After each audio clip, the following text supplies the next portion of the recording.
hey, there's no nails. There's no crying. This is basketball. And I realized something very important. Right? I was 21 and I realized that men and women must be coached differently. We have a different mindset, a different attitude, a different makeup. Everything about us is so different. And so I kind of went on a quest to really understand women's minds. I started working, I went into sales myself because as a teacher, I love teaching, but I wasn't making any money. And it didn't take me very long to figure out I wasn't going to raise a family on a teacher's salary. And so I got into sales. My very first year, I was Rookie of the Year. And I was selling life insurance. You know how hard it is to sell life insurance? And on top of that, not only was I selling life insurance, but I'm dyslexic. So that means I don't do math, and reading complicated stuff was very difficult for me. But my very first coach, my very first business coach said, Deb, all you got to do is just show up with big energy. Just show up like you did on any field in any court. So I did that. I figured out really quickly that all I had to do was show up, right, in my big Deb energy, and I would talk to the wife. I always talk to the wife because I know she's the motivator when it comes to insurance, right? So I would talk to her and I'd say, so tell me, if he died tomorrow and you had to live without a salary, how would life be? And she'd just start breaking down. She'd start crying, And I would stand right over him and I'd say, look at what you're doing to your wife. And then I just bring out my best Debness, and I'm like, don't argue with me, get out your checkbook, we're doing this. Rookie of the Year. I had no idea how to explain whole life, term life, universal life. It was a good thing because once I learned all of that, my sales went down. I'm here to tell you guys that this business is about you being wholly you, being in your body, being in what you love. Right? And sometimes you guys get so hooked up in the product, the formula, and the quality, and the benefits, and the features. It's like, oh my goodness, just go be you. You got it? That's where the power is. So today we're going to talk about you being the best you can be. We're going to talk about becoming unstoppable as a leader. Hey, dude. How are you? He is the cutest ever. He loves my energy. Come on. Right? I'm just irresistible. Hi, sweetheart. Oh, I can just see the smile. All right. Back to focus. Little guys like me. All right. So let's keep moving. So I was Rookie of the Year.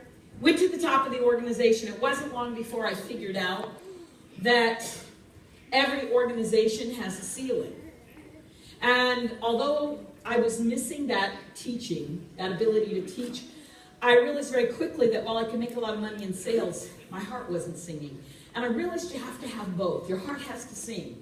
You've got to be madly, passionately in love with what you do. And so that was when I found network marketing. And I realized that this is an industry that literally gave me an opportunity to do everything I wanted to do. I could teach, I could coach, I could sell, I could recruit, I could do it all. So my very first company that I joined, again, my mentor, my upline said, Deb, do the same thing you did in insurance. Just show up big. Right? So here's my pitch. I'm gonna give you my best pitch, got it? So I got my entire community together, my entire circle of influence came over for an evening, and I told them ahead of time exactly what we're going to do. I said, I'm going to tell you what I'm into, the newest thing I'm going to launch, and I said, here's what I said. I said, you know my reputation. You know when I do something, it goes gold. And they're all sitting there going, yeah, we know. Okay, here's the next thing I'm going to do. And I said, I'm going to interview you guys tonight. I'm going to interview the top 10 people in the room, and I'm going to take you guys to the top. Who's in? That was my pitch. It was $5,000 to join that company. Wow. $5,000. I got 10 people to write a check for $5,000 that night, and I kept my promise. I took all 10 to the top. Okay. And then that company, I discovered some bad things about that company, and they sold out. and the whole thing kind of fell apart, so I left. But I realized that network marketing offers something that no other industry offers. So I started looking for another company. I started doing my research. And as I did my research, I found another company, did the same thing, went to the top again, but this time I did something very different. The first time I went to the top, I took those 10 people with me, but here's the thing, I did all the work. I didn't ever duplicate. You guys get that? So sooner or later, what I built would have fallen apart because I didn't have real leaders. What I had was an organization where I was the superstar. And you know what? That's not what this industry is about. That's not what this industry is about. This industry is about empowering women. It's about enriching other people's lives. It's about elevating others so that they have the personal responsibility for their own business. Does that make sense? And so the second time around, I thought, I'm going to do this differently. So before I got involved, I actually started working on my master's in psychology and realized quickly I didn't want to be a therapist. I started studying neuroscience, and that's when I fell in love. It was like, this is what's missing. Well, went to the top of the second company, and I was doing great, and a new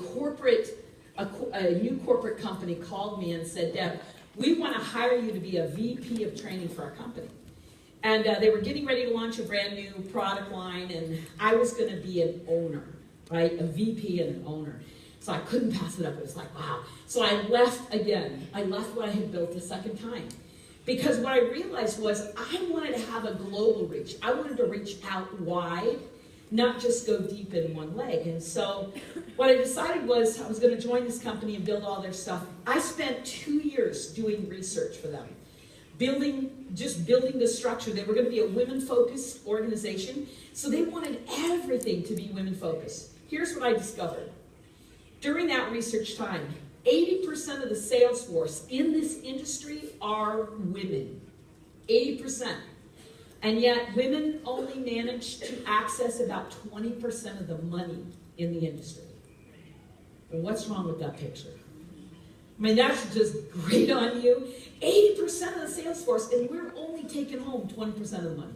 So how is that possible? Well, it's possible because the way we are wired doesn't always match the way we're taught to do this business. So many women come to me and they say, do I have to be a man? Do I have to change how I behave because I just can't be salesy? I just can't be pushy. And I'm here to tell you, you don't have to change that feminine quality about yourself, but you do have to be the best you can be at who you are. You guys got it? So you don't have to do it the way a man does the business, but what you do have to do is you got to be the best you can be. And you guys, this doesn't happen by accident. It happens by intention. Are you hearing me?